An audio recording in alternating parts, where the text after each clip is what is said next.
morning. My name is Catherine Rodriguez. I've probably spoken to most of you on the phone, chatted. Chat is my favorite thing to do. So if you ever chat in and you talk to me, I'm real good about not using the things. I probably shouldn't say that, but not using the things and just making it more personable, okay? It's good to see all of your smiling faces this morning. I'm here to talk about perf and turf eligibility, okay? And I'm going to ask you to just ask your questions as we go along, okay? I don't want you to hold them to the end because judging from my gray hair, I don't even know what you said. So I want you to ask and be engaged, and we'll just talk through this, okay? Sound good? All right. All right. So on our agenda is membership eligibility. Then we're going to go to covered to non-covered, life events use, and what is credible service and how it is earned. We'll come through enrollment, how a member earns the credible service, and then service credit review process. And again, if at any time you have any questions, just kind of pop them out. Okay. All right. First thing up, perf membership eligibility. Any individual who becomes a full-time employee of the state of Indiana or a participating political subdivision in a PERF covered position becomes a member of PERF on the date the individual's employment begins. I'm going to pause right there for any questions, comments, or concerns. The reason why is because I know that some units do not offer benefits for 60 or 90 days, right? That they would not be eligible to receive their retirement plan. However, the law says that as soon as they become covered, they hired in a covered position, they become a member of PERF on that date. Okay, so PERF is one of the things that you cannot withhold in your 60 to 90 day benefit packet. It is an immediate benefit for those who work in the covered position, okay? And then, unless the individual is excluded from membership, which we'll talk about a little later in some slides, okay? As a political subdivision, you choose to join PERF and decide which positions are covered, all right? So, you're generally eligible for PERF membership under the following requirements. If you are a full-time employee who occupies a position normally requiring performance of service of at least 1,000 hours, or you are employed at a school and work in a PERF covered position that normally requires more than 600 hours per year. Let me take another pause. Here's what I want you to remember. PERF covers positions, not people and hours. Let me give you an example. When you decided to become PERF, part of PERF, and you chose the positions that would be covered under PERF, and those members work in that position covered by PERF. If they were hired in a covered position, working, you said it was covering 1,000 plus hours, that's why it's in a covered, that's why it's labeled as covered position, but they take a reduction of hours. But still doing the same job in the same position, they are still eligible for PERF benefits. Questions? Okay.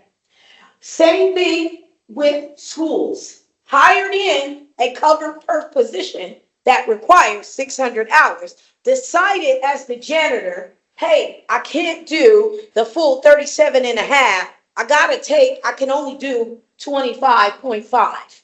Still eligible for PERF. Make sense? Go. Eligible because they covered it.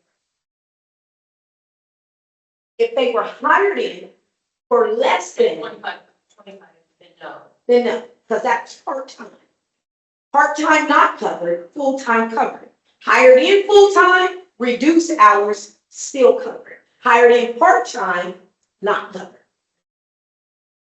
Make sense? Okay.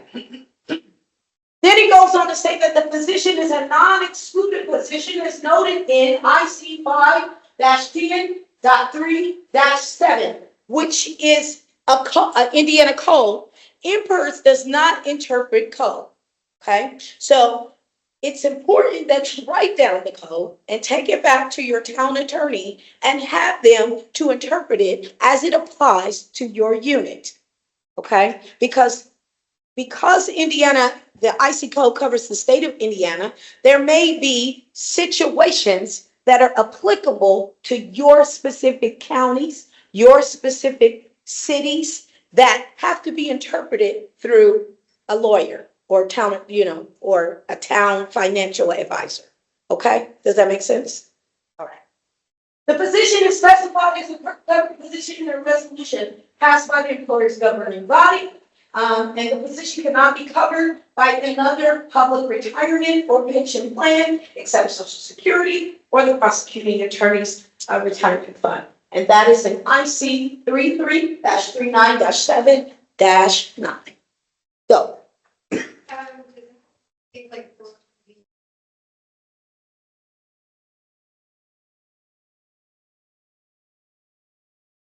you have to go to the code.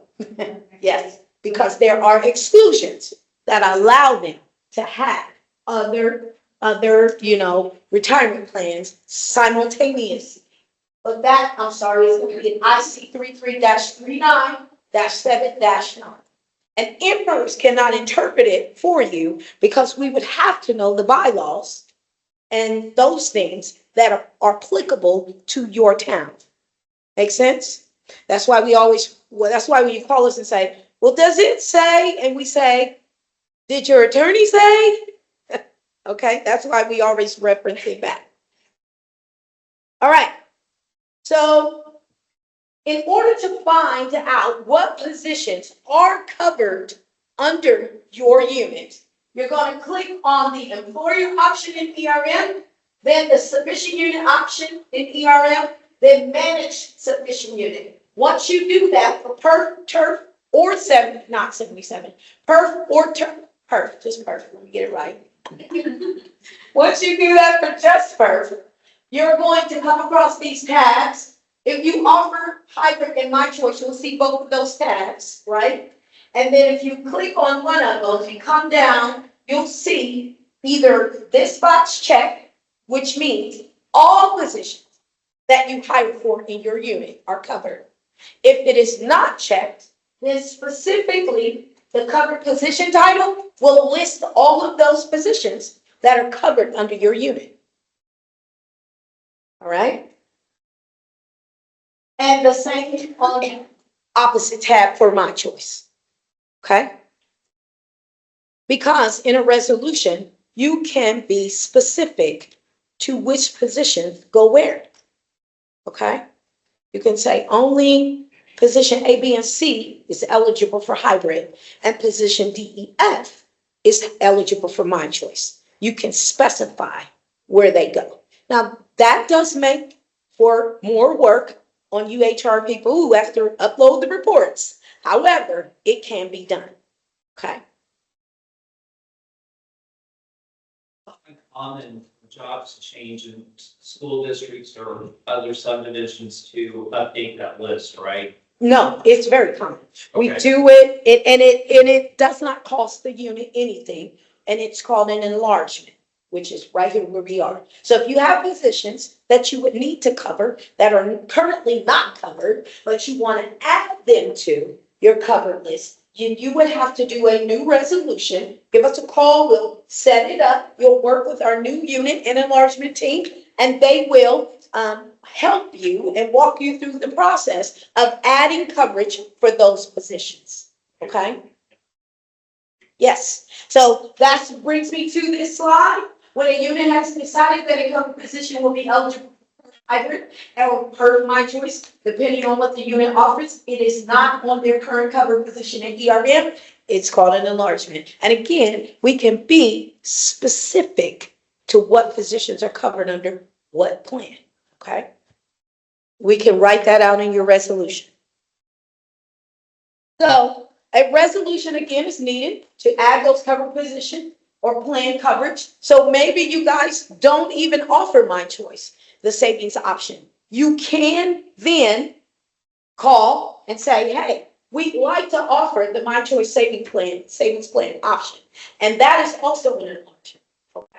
And so we would then complete a resolution and add that additional option as retirement to your unit. Okay.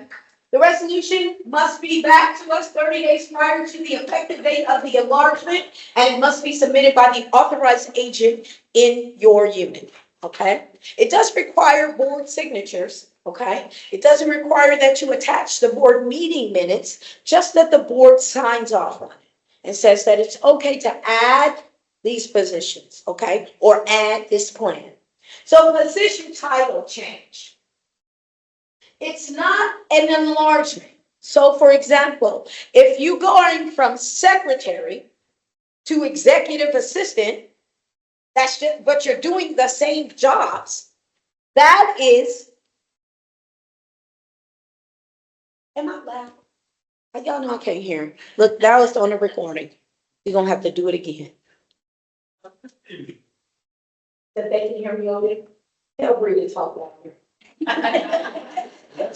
Doing a good job. Yeah. That sounds great. They say that to me all the time, guys. They be like, and I recently had my hearing checked, and I always knew I couldn't hear because my parents would be like, "Oh my God." But I'm also a pastor, so imagine how much yelling I do. You see what I mean? So I'm always on team. I apologize. I'm gonna try to take it down to 7. Okay. All right. So. Position title change. Executive assistant down to secretary. Manager up to specificity of management. Title change. Same job duties, different title. Does not require a resolution. Just put it in writing. Let us know. They're no longer secretaries. They're executive directors. Okay? They're no longer janitors. They are caretakers of the property. Okay? Whatever the title change is, as long as it doesn't change the job duties, it does not require an enlargement. An enlargement is only for those job duties that change. Okay? Questions, comments, concerns? Go. So if I'm looking at our list,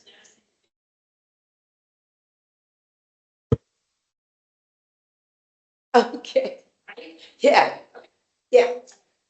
Would that mean board signature? The title change? No. No. It just needs you to write in and tell me, listen, we are no longer baseball players. We are pickleball baseball athletes.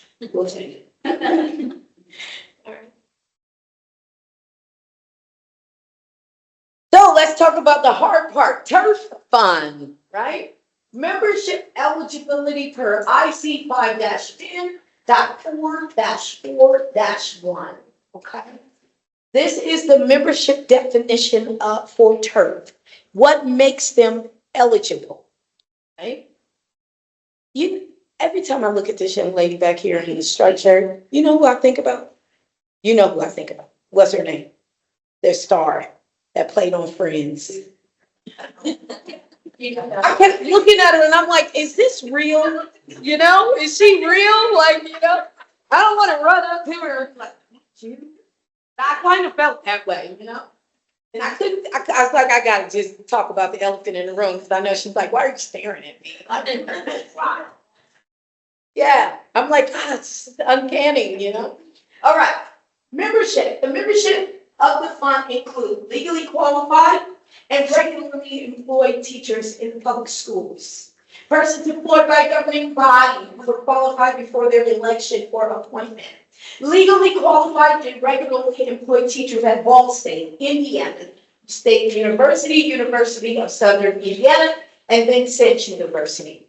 Legally qualified and regularly employed teachers in a state educational institution whose teachers devote their time to teaching.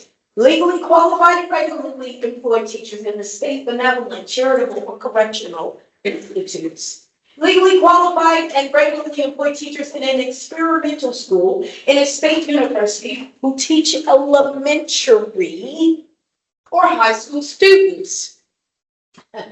Um, Legally, or as determined by the board, certain instructors serving in a state educational institution, extension division not covered by state retirement law, employees and officers of the Department of Corrections, and of the fund who were qualified before their election or appointment. Finally, a person who is employed as a nurse appointed under IC 20-34-3-6 by a school corporation located in a city having a population. Watch how specific the code is. More than 69,000 and less than 69,500. Okay? And participated in the fund before December 31st of 1991 in the position described in clause A and or a person who are employed by the fund. This is the reason why in-person does not interpret code. There are specificities inside of the code that are applicable to your town or city. If you want more information on the definitions of membership, you'll have to write down this code because it is important and take it back to your town attorney and have that explained to you as it applies to the teachers who work in your unit. Does that make sense? Good deal.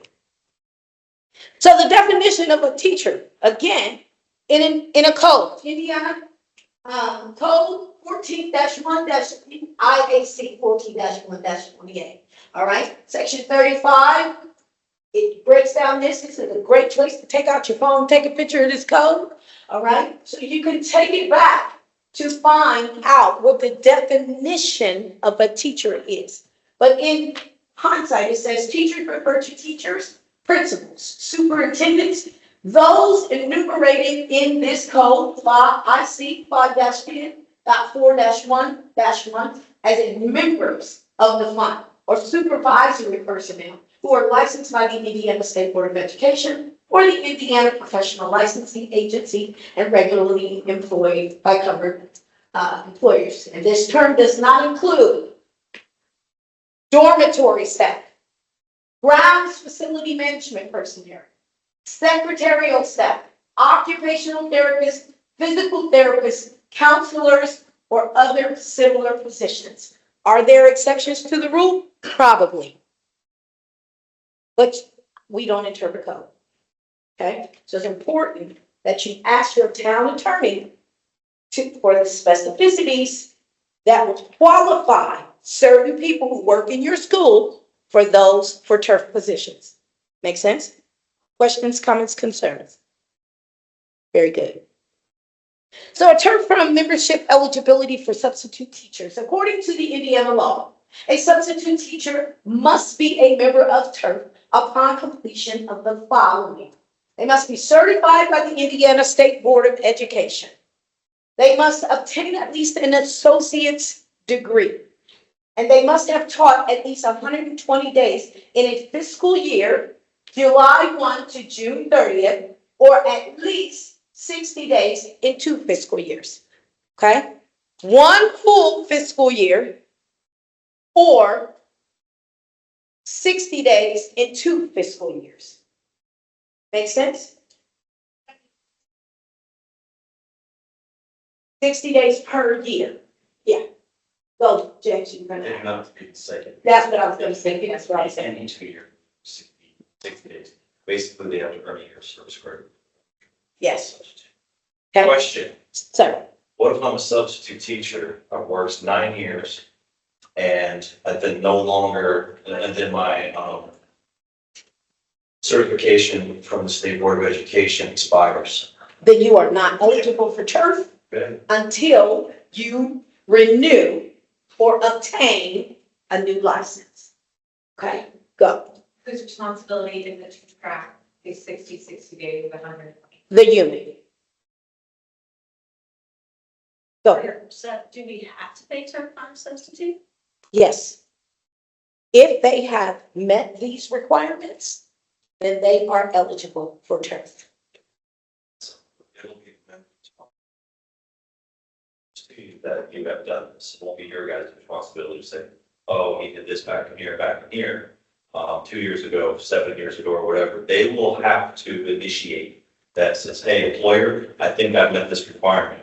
And then there's a form, right? There's a form where you fill out this year, whatever, they worked 37 days, this year they worked, all that kind of stuff. And then that will be the documentation that meets the requirement for the 120 days or 60 days. So it's not like you have to actively track it. It would help, if you've got, a system or a way to track it that says, oh, yeah, Joe's met, 120 days this year as a sub. You can tell them, but again, that's completely up to the member to be aware that they've met the requirements. You say certified by the state, they have to be a certified teacher, is that what you're saying? Speaking license. They have to have that certified by the State Board of Education, at least an associate's degree. That's the membership. The licensing, let's go. Let me answer the questions on this slide. Hold that thought, okay? Go for it. I saw you back here.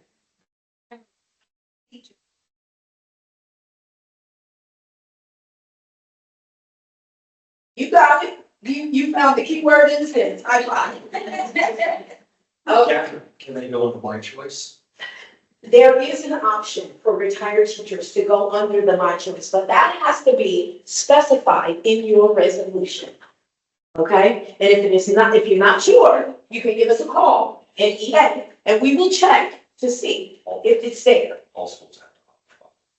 All schools do have to offer My And Choice. it boils down to a choice. Did they have a choice before they retired? So if they never made a choice and then they come back, then they may have a choice. They may have a To choice. go with my choice. That's correct. Wait a minute, hold that thought. Say a substitute comes and says, I worked 120 days, actually qualified a year ago, and I worked for you this many days. Will our unit be required to make up those funds without last year? Yes, you will. Yes, you will. You will be required to make up those funds Yeah, once they qualify. once they become eligible, there's no expiration. I can't do the same. Yeah, there's a look back. There, yeah. To Yes, There's no. pay those funds. that's correct. However long it is. Yes, hold on, go for it. Then if the substitute, like the retired teacher comes back and does My Choice, is the school corporation, do they contribute to that too, or is it just the employee? It depends on the way your resolution is set up. So if your resolution is set up to cover that 3% in My Choice, then yes, ma'am. Turf, it's required for me. Oh, yeah, for sure. Yeah. I assume, it's sub, so I assume turf. Yeah, I just assumed since they're retired, I didn't know. Yeah. So if you're required to pay the 3%, then you have to If contribute. they select, if they have an option to select my choice. Yes, And do so. yes. Okay. Listen. So I have, let's say a mom comes in, wants to sub, gets her license, has an associate, works the 120 days. Would that be considered the certified by the state with having that sub license? Yeah. Or, The term license will be just about any type of license provided by the Department of Education. Yep. And sometimes the professional licensing agency. They can have emergency licenses, temporary licenses, and that'll qualify. And that's what I was kind of speaking to earlier. Some of those expire. And when those expire, they're no longer Eligible. eligible. Now it does make more work, right? Because now you gotta track it and cut them off and then cut them back on,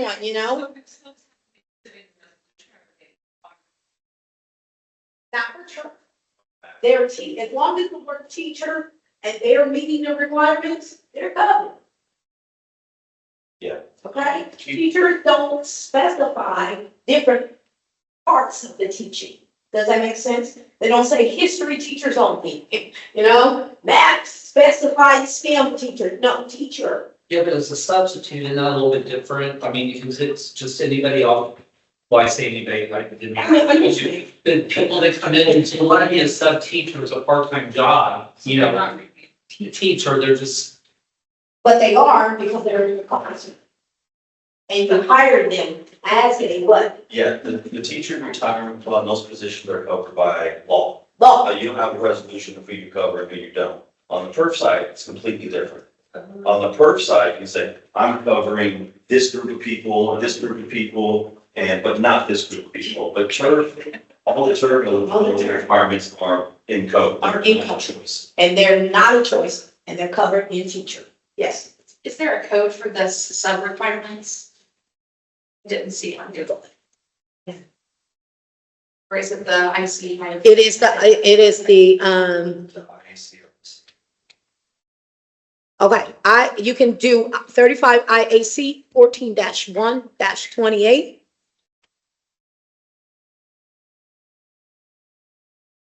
You can go under IC 5-10.4-4-1. Okay, if you want to take a picture of this will give you.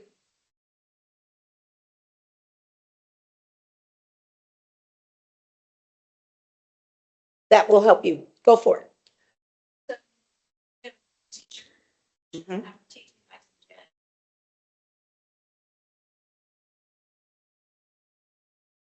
First, is she still, are they still eligible for TERF when they start teaching, or do they have to have the license? They have to have that license. They have to meet those requirements. So then their time starts when their license. Pick it started. Yes.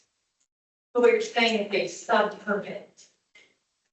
Yes, because look, here's what the licensing is defining. Certification from the State Board of Education may include a teacher's license, a substitute teaching permit, a temporary teaching license, an emergency teaching license. They have any of those things and they've met the 120 requirement and they have the associate or bachelor's degree, they're in. There may be other types of license.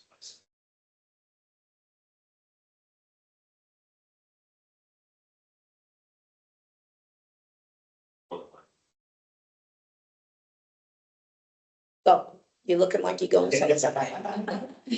The 60 days, is that in a teaching, subbing in a teaching position? Or is it subbing in any position?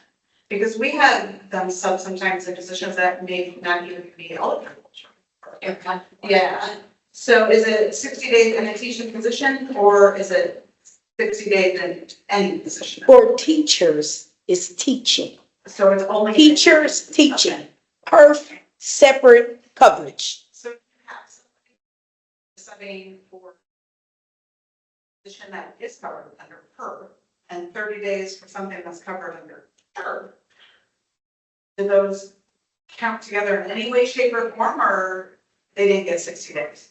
No, they will still get their time. If they were in a classroom, they get and they are eligible for TERF, they get their TERF service credit. Right. If they moonlight and do something in PERF, because you can be in PERF and TERF at the same time, okay? So they can get their service credit in PERF as well for the time that they did, like they can get the monies. At the end, when they retire, the service credit is gonna be combined because they're sister plans, okay? So they can moonlight in PERF and get credit over year, monies and contributions, and they can do it in TERF.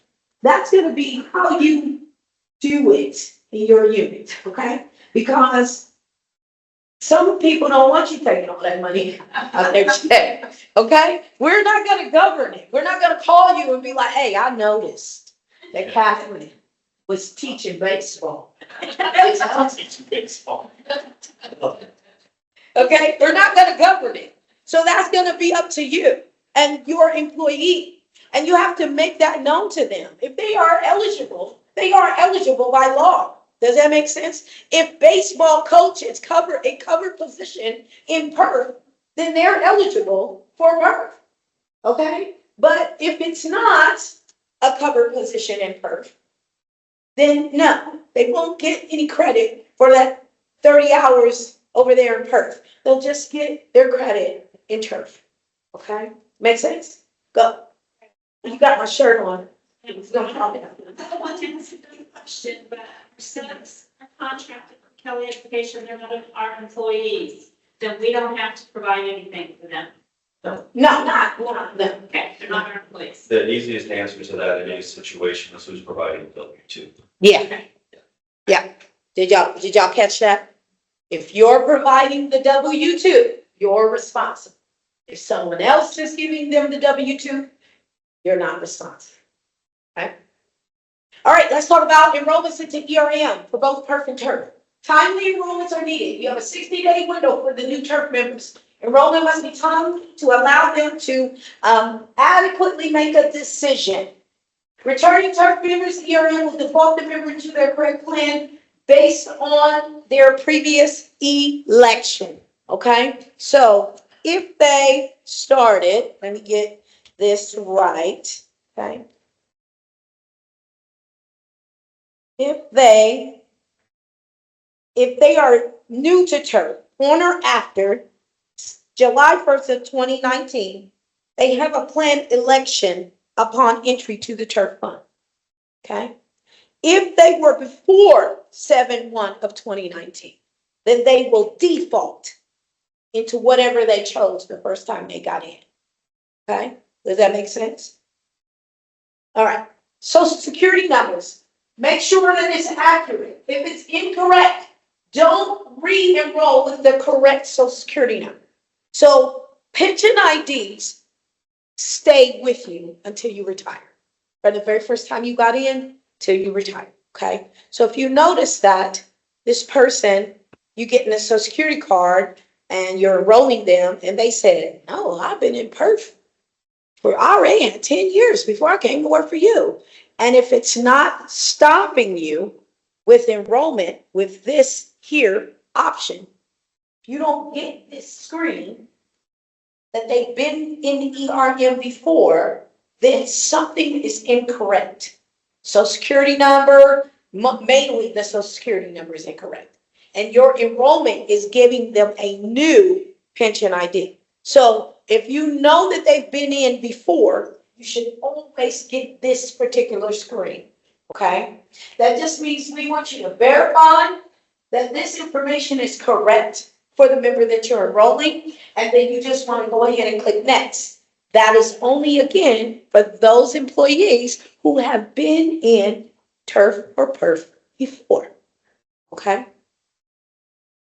And if you ever have any questions, that's what we're here for. We're here in EA to walk you through it, to help you out. If you want to know if someone, is eligible because maybe they've gotten their 60 teaching days, 2021, they taught 60 days, and now in 2025, they're teaching 60 more, right? And they've gotten the requirement and then they're eligible, you can give us a call and we'll look up and see for you if they're eligible, okay? Or if you get if you do the enrollment for a member and you get that error message that says, please contact MPERS for more information, that is the dead giveaway that they're retired, okay? Because ERM won't let them back in. Make sense? All right. Let's talk about the TURF hire date. What date should be used for TURF members' date of hire? It should be represented by the first day teaching in the classroom. We know that they come 2 weeks early, right? To get set up, fix their classroom up. Those don't count as service days. Teaching days count as service days. Okay, go. You was about to say something? No, you covered your mouth like, see. I was about to say that. What you do if the incorrect date of hire was entered?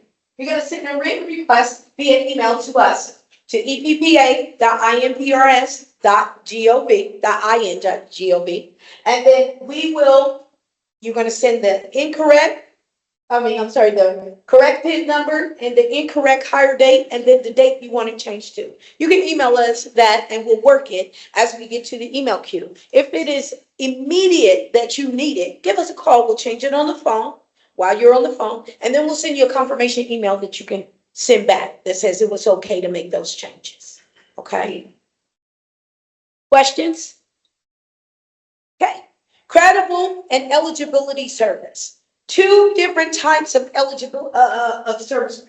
Credible service is the amount of time that is used and counted when MPERS calculates your monthly retirement benefit. That has contributions attached to it. Okay? Eligibility service is the amount of time added to your account for various reasons to assist you investing to be eligible for retirement, but it is not used in the monthly benefit calculation process. You're gonna see eligibility service credit come up in sometimes when there are leave of absences, and most of the time in an enlargement process, okay? So,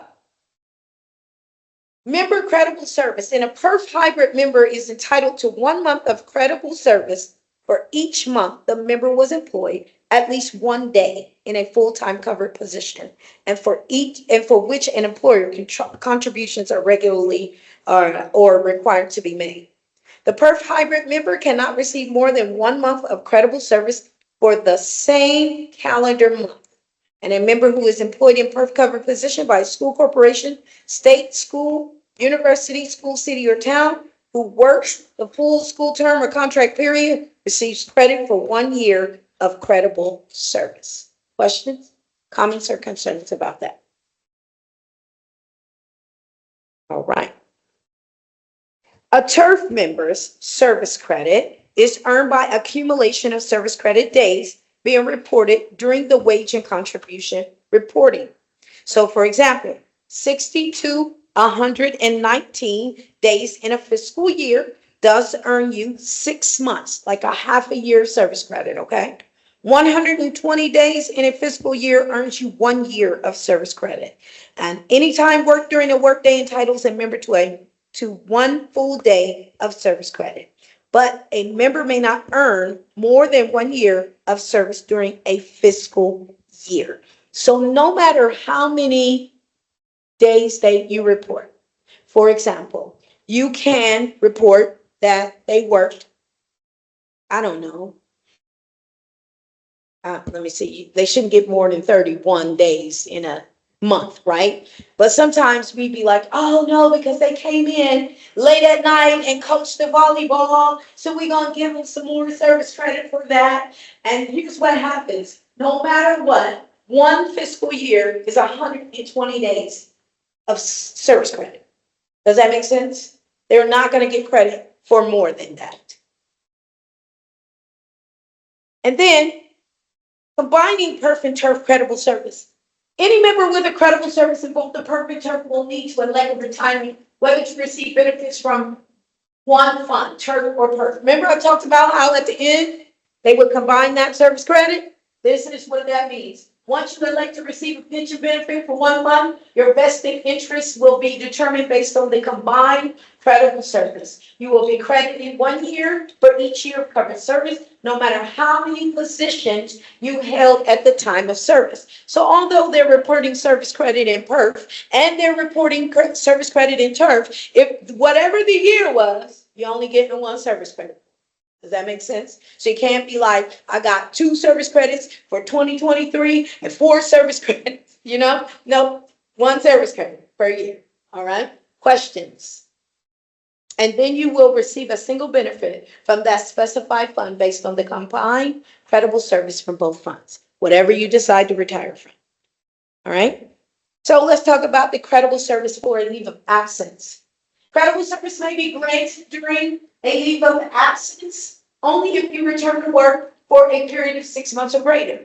So those members who went out on maternity leave and didn't come back ever, but they do it to us, don't they? They be like, oh, I'm having a baby and I ain't coming back, you know? Well, guess what? We don't owe you any service time. You know, he never came back, you know, for those months. That's why it's very important to put in those leave of absences when they go out, no matter what they go out for. It's very important because at retirement, that's when we're going to start gathering up eligibility and credible service credit information. And if you receive compensation during your leave of absence, your employer must make contributions for credible service during the absence. Typically, paid leaves are considered credible to the extent permitted by law. And during qualified paid leave of absence, all required contributions are to be paid, and credible service will be granted to the extent permitted by law. Okay, so if they have some wages and contributions that they're earning, even if it's like they're using up all their PTO, you got to report it, and you got to withhold the PERF or TURF from it. when you're reporting it, okay? And then once they run out, that's why that leave of absence is so important, because once they run out of monies and nothing else is reported after that, then they may be eligible for some eligibility credit, but that's gonna be determined at the time of retirement. Because what if they exhausted all their funds and then didn't come back? Right? Then we don't owe you some of the things after that, but if they came back and worked for the 6 months, then they may be eligible for that service credit time, all right? You can find out how much service credit a member has by clicking in ERM on employer reports, and there is a member service credit history report that you can run for yourself. Go.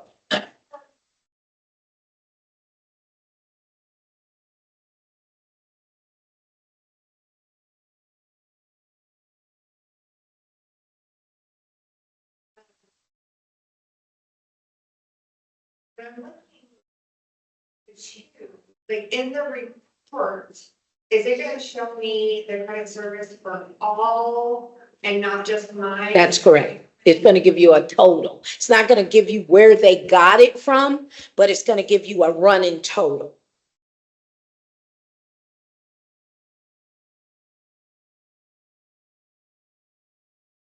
For you. That's correct. Yes, ma'am. I think you had a question. Okay.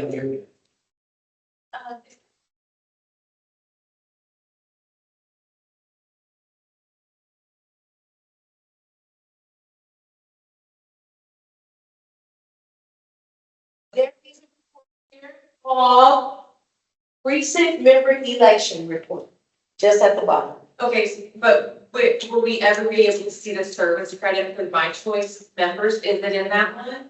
The member service credit history report, it does not show you that. Let me write that down.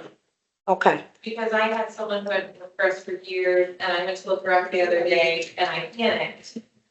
And I called, and they said, yes, she is enrolled, and then it came down to, oh, yes, she's my choice. Okay, let me see what report you can run, and I will email you. Tell me who you are. KR? Uh-huh. ALL? Okay. Okay, I'll email you. All right. And if not email, I'll put it on the website, for during this slide presentation. Okay, go for it. Actually, two questions. One is is there what do you consider a leave of absence? Is there a minimum amount of time that a teacher takes off this cover? So if we have a teacher that maybe spraining an ankle and maybe they're looking at a week or two, we should be putting that in there. Yes. Even though we count their service days because they have enough PTO time to cover it. Yes. Okay, so then my next question is, a teacher goes on maternity leave, which is extended, doesn't have enough PTO time to cover it. After she runs out of PTO time on her service days, I put 0, even though she's getting paid because we've readjusted her contract. Correct. Okay, I see. Yeah. Leave of absence is super important, no matter when they go and when they come, no matter how long they're out.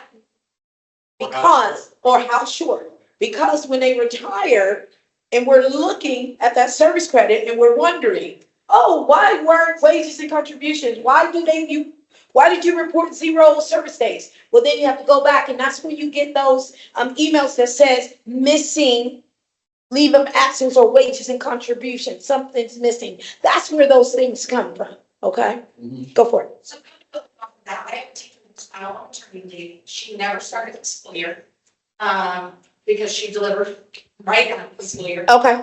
She's supposed to come back in December. So she only gets a 6-month credit for this year. Yeah, because She gets, will it roll into like the 2-year time frame? it will depend, okay, on her eligibility or credit. Does that make sense? She has some credit service until she ran out, but she's still on maternity leave, right? And remember that wages and contributions and service credit are reported according to fiscal year. So whatever she had credible for the 24-25 school year, that will count towards that amount of service credit. So if it was only 60 days, then she'll get half a year. Does that make sense? Yeah. And then the new service credit will pick up July 1.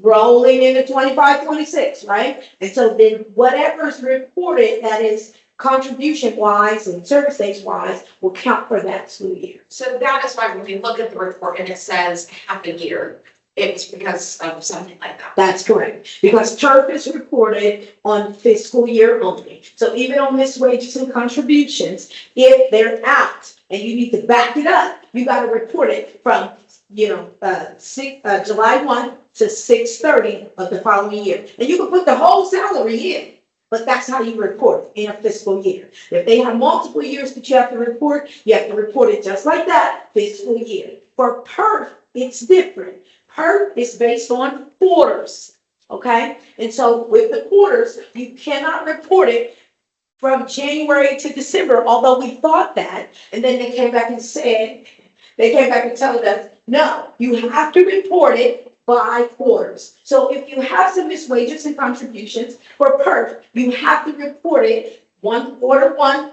January to March, quarter two, April to June, quarter three, July to September, quarter four, October to December. Okay, so if they make $40,000 in a year, you gotta break that $40,000 out in 4 quarters. Does that make sense? In order for them to get the service credit that they need in PERF, right? We all found that out the hard way after our finance team was like, you guys are messing us up. Okay, if your members have are questioning their service credit, we recommend that they do a service credit review. Okay, they do have to call the member advocate team at 844-464-6777. This is a 90-day process. But if there are any gaps or missing information, which is why it's important, no matter how long they go out, no matter what they go out for, they're like, I hurt my pinky finger and I'm going to take 4 to 5 days off to see what the surgeon says. If you think it's going to turn into more like 10, leave of absence, medical. Okay? If they're going out because they're like, hey, I don't think there's a leave of absence for bereavement, but there will be leave of absence, none of the above. Okay? Because you're going out on bereavement. And we just want you to be safe in your documentation. So at retirement, when they're like, hold on, I'm missing service credit during this time because I worked there. Well, you want to leave of absence for bereavement from June to May, you know what I mean? Because you're grieving. And you didn't earn wages for that because that was unpaid leave, right? Bereavement sometimes is unpaid leave, but we can't tell people how long to grieve, right? So if they're out that time, you want to put that in to ERM and say, hey, they're out, leave of absence, none of the above. Okay, so if there's not a specific type of leave of absence, use none of the above. Okay, and in that way, you can specify in their records what it does entail. Okay, and then the employer advocate team, myself and the rest of my team, we're all here to help make your job easier. I know it doesn't seem like it sometimes, but we really are. We don't have a lot of information regarding members, but what we can see, we're able to provide that information to you, okay? But what we can do is help you to make your reporting a lot easier. Now, not all the time is your reporting going to line up, our reporting going to line up with your internal books, and that is because ERM requires everything done consecutively, okay? It has to be boom. Even if it's Saturday and Sunday, it has to go in there. If you miss a Saturday or Sunday in reporting, you're going to get an M90, gap in wage. Okay? So that's why, sometimes. And if a person quits on a Saturday, you're like, wait, they quit on Saturday, Choose the Saturday day that they quit so that it doesn't cause yourself a gap. Does that make sense? All right. Do you guys have any questions, comments, or concerns for me? No? You've been a great audience. We had a good time. Thank you so much. Have a great rest of your day.